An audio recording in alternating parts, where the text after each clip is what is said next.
Welcome back to the show. नाज़रीन, break पर जाने से पहले हम कानूनी नुक्ता नजर पर बात कर रहे थे इस इस्तीफे को लेकर। रियासत अली आजाद साहब का पॉइंट ऑफ व्यू आपने जाना, लेकिन अब हमने प्रोग्राम में कादिर खान मंदोखेल साहब हमें ज्वाइन कर चुके हैं, उनको वेलकम करते हैं। अस्सलाम वालेकुम सर।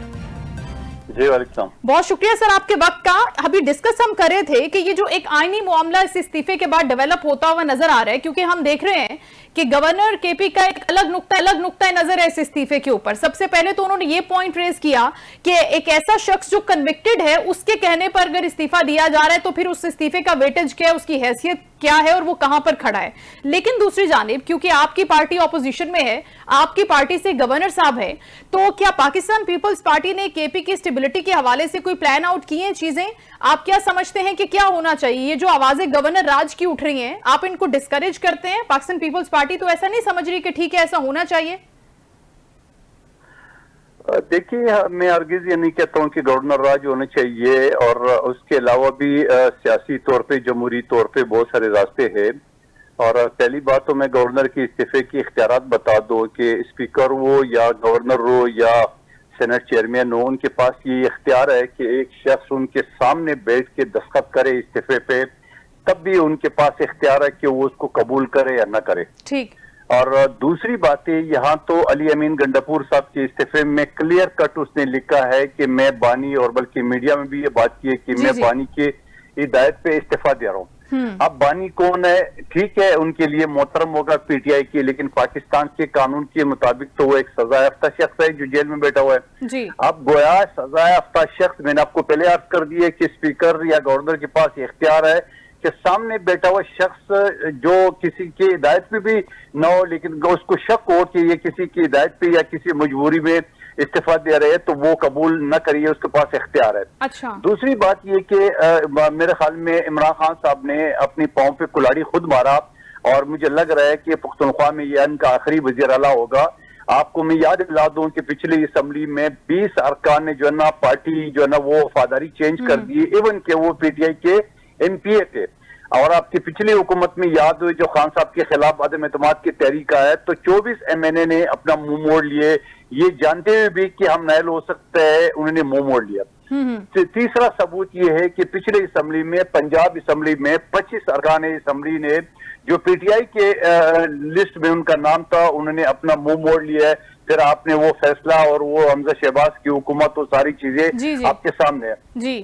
यहाँ पे ये सूरत हाल है कि 93 एमएनए एमपीए जो है ना जो आजाद है सुप्रीम कोर्ट के 25 अगस्त 2025 की जजमेंट कमीशन ने बाकायदा आजाद डिक्लेयर की। अब जमहूरियत तो ये है कि जब एक शख्स आजाद हो, उनके पास इख्तियार है कि वो कोई भी हुकूमत, कोई भी पार्टी ज्वाइन करे, किसी को भी वोट दे।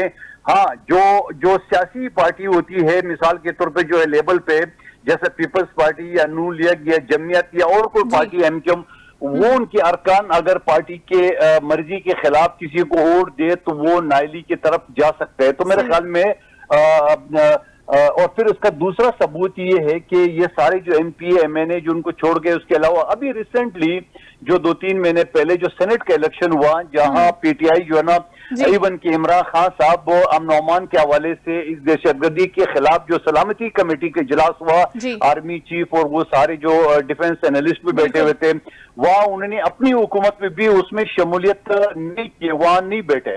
और 12 साल में आप मुझे कोई मिसाल नहीं दे सकते हो कि पीटीआई की हुकूमत ने किसी भी सियासी पार्टी से या वफाकी हुकूमत में बेरोजगारी के हवाले से, अमन ओमान के हवाले से, तरक्याती कामों के हवाले से या सियासी चपगलिश के हवाले से उन्होंने कोई बात की हो। लेकिन रिसेंटली जहां वो समझ गए कि 7-8 दड़े पीटीआई के अंदर है, उन्होंने जाके पीपल्स पार्टी के घुटनों को भी हाथ लगा लिए गंडापुर साहब ने, नून लीग का भी और जमीयत का भी, और ये तो ताजा मिसाल आपके सामने। तो ये मिसाल सामने रखते हुए मैं ये तजिया कर सकता हूं कि पीटीआई के जो 93 एमपी है, बल्कि पीटीआई के नहीं आजाद के, गोद के वो पीटीआई के सपोर्टर है, जो भी है, मुझे नहीं लग रहा है कि उनको ये साथ देंगे। और दूसरी तरफ अपोजिशन को सिर्फ 19 से 20 एमपीए चाहिए। और ऑलरेडी मेरे साथ एक प्रोग्राम में नून लीग के एक मिनिस्टर ने दावा किया कि 19 लोग उनके साथ राब्ते में। तो मैं समझ रहा हूं कि पीटीआई का जो या आजाद जो उनका वजीर आला है सुहेल अफरीदी साहब, मुझे नहीं लग रहा है कि वो एतमाद का वोट हासिल करेंगे। अच्छा, और एक दूसरा बड़ा अहम सवाल है मंदुखेल साहब, वो आपसे पूछना ही अप्रोप्रिएट होगा कि अगर अब जो 10 बजे पीर को इजलास तलब किया जा रहा है नॉमिनेशन के हवाले से, सिलेक्शन के हवाले से, उसके अंदर गवर्नर नहीं अभी इस्तीफा मंजूर करते, तो उसके बाद क्या स्पीकर के इख्तियारात हैं? स्पीकर के पास ये मौजूद है, कानूनी तौर पर, आईनी तौर पर प्रोविजन है इसकी कि वो वहां पर नॉमिनेशन के लिए गिनती का आगाज कर दे और वहीं से फिर एक जो कैंडिडेट है वो सिलेक्ट हो जाए असेंबली फ्लोर से? नहीं नहीं नहीं नहीं, देखिए मोहतरमा, जब आप एक स्टेप गुजारेंगे, इस्तीफा मंजूर हो, तो इसके बाद ये अगला स्टेप है कि गवर्नर बुला ले या स्पीकर बुला ले।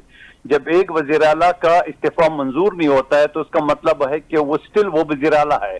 जब वो स्टिल वो वजीर आला है तो स्पीकर ये चीजें नॉमिनेशन कैसे कर सकता है? एक वजीर आला का इस्तीफा मंजूर नहीं हुआ तो दूसरे वजीर आला का इंतखाब कैसे हो सकता है? बिल्कुल ठीक। लेकिन अब ये जो मुलाकातें हो रही हैं केपी के अंदर बड़े जोरों शोर से, लेकिन उसके अंदर हम देख रहे हैं कि एक जो एजेंडा सेटिंग की जा रही है खुसूसी तौर पर सुहेल आफरीदी के हवाले से, अगर मैं आपका एक न्यूट्रल ओपिनियन जानना चाहूं मंदोखेल साहब, तो वो क्या होगा? अब क्योंकि परवेज रशीद साहब कह रहे हैं कि ये तो एक ऐसे शख्स हैं जो पाकिस्तान दुश्मन है, इस तरह की जो चीजें आपको लगता है कि सर वो भी आनी चाहिए, या फिर ये सिर्फ एक कैंपेन का हिस्सा है जिस तरह से पॉलिटिकल पार्टीज करती हैं वोट के लिए? नहीं, मैं नहीं समझता हूँ कि एक शख्स अगर मुंतखब एमपी है या किसी जमात को ये हक हासिल है कि वो कोई भी अपना उम्मीदवार ला सके, तो उसके ऊपर जो है ना एतराजात लगाना और इस बेस पे उनको नाइल करना, मैं नहीं समझता हूँ कि ये जमहूरी अमल है। जमहूरी अमल ये है कि आजाद एमपी है 93, वो किसी को भी वोट दे सकते हैं और अपोजिशन को 19 से 20 एमपी चाहिए। तो मैं कहता हूँ कि ये जो जमहूरी ऑप्शन है तो ये ज्यादा बेहतर है बजाय गैर जमहूरी ऑप्शन का। और इसके अलावा एक ऑप्शन ये भी है कि वो नौमान के हवाले से या फाइनेंशियल क्राइसिस के हवाले से या जो भी सूरत हाल है उसके हवाले से हुकूमत के पास एक ऑप्शन है कि वो गवर्नर राज लाए। अच्छा ठीक, मंदोखेल साहब, पाकिस्तान पीपल्स पार्टी को नाइल कर दे तो वो उससे बेहतर ऑप्शन तो गवर्नर राज और आदम एतमाद की जो तहरीक है वो ज्यादा बेहतर है। अच्छा कादिर साहब, लास्टली आपसे ये हम जानना चाहते हैं, क्योंकि आपने देखा है कि पीएमएलएन तो बड़े जोर शोर से अपने कैंडिडेट को लाने की बात कर रही है। इख्तियार वली खान साहब कह रहे हैं कि अगर हम अपना कैंडिडेट उतार रहे हैं तो उसको तो हम 100% जीतने के लिए उतार रहे हैं। क्या पाकिस्तान पीपल्स पार्टी भी इस तरह की कोई प्लानिंग कर रही है? आप भी अपना कोई कैंडिडेट नॉमिनेट करना चाहेंगे और आपके भी जहन में है कि हाँ नंबर्स पूरे हो सकते हैं, हम भी जीत सकते हैं यहाँ से? देखिए, जब मैदान में घोड़े उतरते हैं तो जीतने के लिए उतरते हैं, हारने के लिए कोई पहलवान को घोड़ा नहीं उतरता है। आपको माजी का याद हो जो इमरान खान साहब के खिलाफ आदम एतमाद की तहरीक बिलावल भुट्टो साहब ने कराची से लॉन्ग मार्च शुरू की है, दुनिया का तारीखी मार्च 10 दिन 10 रात, और फिर एन बिलावल साहब ने कमिटमेंट के मुताबिक जब डी चौक में ये ऐलान कर दिए कि हम आदम एतमाद की तहरीक पेश करेंगे, बल्कि जमा कर दिया उस दिन, मैं खुद इसी असम्बली का हिस्सा था, तो नून लीग जो है ना वो बड़ी कतरा रही थी। उसने बोला नहीं जी आप ना करे, नंबर पूरे नहीं है, और फिर आपने देखे नंबर पूरे हो गए। हमने किसी को तोड़ा नहीं है, बल्कि जो इत्यादी पार्टी थी पीटीआई के, उन्होंने उनका साथ छोड़ दिया, हमारे साथ ये मिसाल के तौर पर एमकेएम हो गया या काफ लीग हो या दूसरी पार्टियां। तो एक जमहूरी अमल है, उस जमहूरी अमल के तहत पाकिस्तान की तारीख में पहली मरतबा आदम एतमाद की तहरीक एक वज़ीर-ए-आज़म के खिलाफ वो पास हो चुका है, गो के माजी में बीबी शहीद के खिलाफ और शौकत अजीज साहब के खिलाफ नाकाम हो चुकी है आदम एतमाद की तहरीक, और बलूचिस्तान की दो हुकूमतें आदम एतमाद की तहरीक के जरिए वो पास हो चुकी है। तो मैं ये समझ रहा हूँ कि जो जमहूरी अमल है या जमहूरी प्रोसेस है और वो आसानी से एक ऑप्शन और मौजूद है, तो गैर जमहूरी ऑप्शन की तरफ जाने की मेरे ख्याल में जरूरत नहीं पड़ेगी। लेकिन फिर ये नंबर्स पूरे कर सकती है पाकिस्तान पीपल्स पार्टी जो भी रिक्वायर्ड है, जो आपने अभी खुद ही कोट किए कि 19 से 20 नंबर जो है वो रिक्वायर्ड होंगे, तो ये कोई बड़ा मसला तो नहीं है?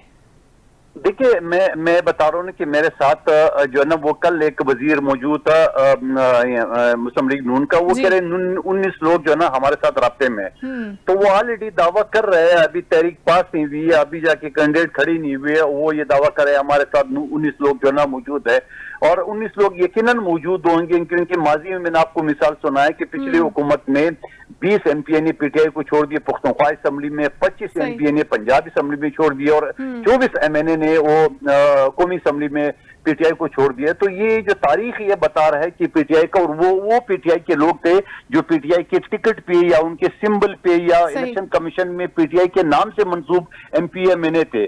आज सूरत तो टोटल चेंज है और ज्यादा आसान है। आज तो इनका एक भी एमपीए जो है ना वो पीटीआई के इसमें नहीं ये है निशान पे या उसके सिंबल पे नहीं है या इलेक्शन कमीशन की सियासी लिस्ट में उनका नाम नहीं है, तो ये तो आसानी से कोई भी बंदा अगर अपोजिशन के उम्मीदवार को वोट देना चाहे तो उसके ऊपर जो है ना नाइली का क्लास जो है ना वो भी अप्लाई नहीं होता है, नहीं होगा। तो सूरत हाल खासी क्लियर भी है। बहुत शुक्रिया कादिर खान मंदोखेल साहब आपके वक्त का। कादिर खान मंदोखेल साहब ने जो गुफ्तगू की है वो बड़ी इंपॉर्टेंट इस लिहाज से भी है कि जिस तरह से हम बात करें कि नंबर्स की बात पाकिस्तान मुस्लिम लीग नून कर रही है कि नंबर्स को पूरा करना कोई मुश्किल बात नहीं है। दूसरी जानिब हमें ये बात जहन में जरूर रखनी है कि पाकिस्तान तहरीक इंसाफ का पहले का ऑरा डिफरेंट हो सकता है, लेकिन जब से गंडापुर साहब हैं और जब से खान साहब जेल में हैं तो सूरत हाल यकसर मुख्तलिफ हुई है। इस तब्दीली को हमने खुद देखा भी है, रिपोर्ट भी किया है।